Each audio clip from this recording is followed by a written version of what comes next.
Every Good Girl by Judy Astley, read by Phillida Nash. Chapter 1. Worm tablet. Don't forget the worm tablet. Monica Dyson, of meddlesome habit, stood at the kitchen doorway watching, ready to pounce with advice and criticism, as her son decanted cat food from tin to bowl.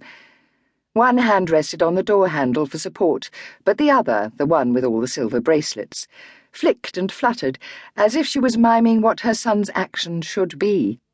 Her tongue clicked little noises of impatience, and she clung to the door handle to stop herself flying across the room and wresting the fork from his awkward, too big fingers, to dice the cat supper herself.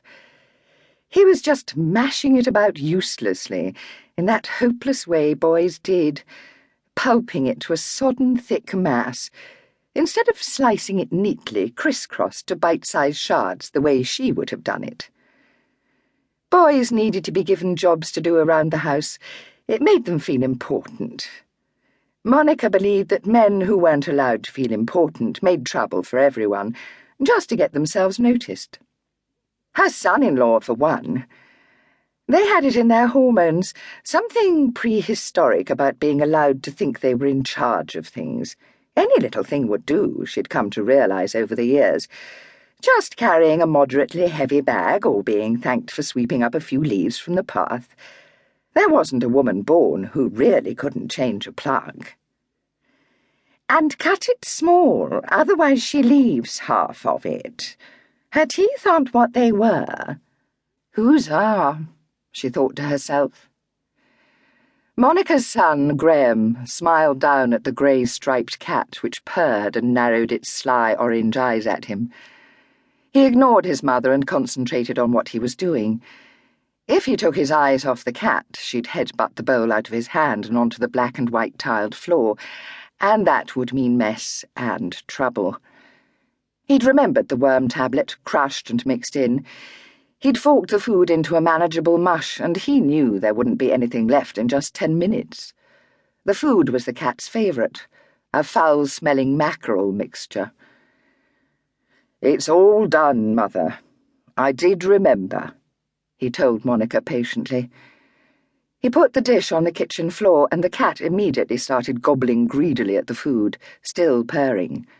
She didn't care how neatly it was presented. She'd have wolfed it down straight from the tin like a greedy teenager home from a late night foraging in the cupboard for spaghetti hoops. "You'll choke," he warned it, stroking the animal's ears. "Don't fuss her while she's eating," Monica scolded, reaching forward and smacking his wrist away from the cat. "She'll only follow you for more attention and leave it all. She's got to get that tablet down. You'd know why, if you'd seen what I saw in her litter tray this morning." Graham scowled, but obediently left the cat to eat in peace, grumpily throwing the empty tin at the kitchen bin and missing. Flecks of processed mackerel scattered over the floor tiles, and Monica gave an exaggerated gasp. "Ah! You are such a clumsy boy. Now look what you've done. Go and get a cloth. Go on and clear it up." Graham crouched at the under-sink cupboard, rooting through for a J-cloth and the flash.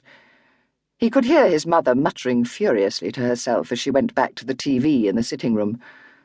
The sofa squeaked as she sat down heavily. "Hopeless boy," he heard her say.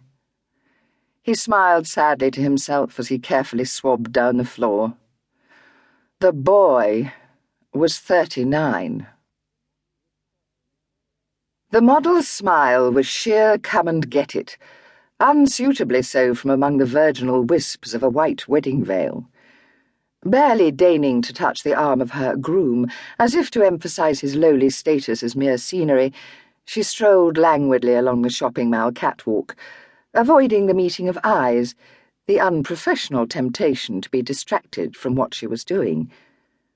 The simple dress clung to the full length of her body, with a curved split from ankle to thigh, from which glimpses of one slim pale leg could be seen. It was the kind of dress that made it clear what marriage was really for. Behind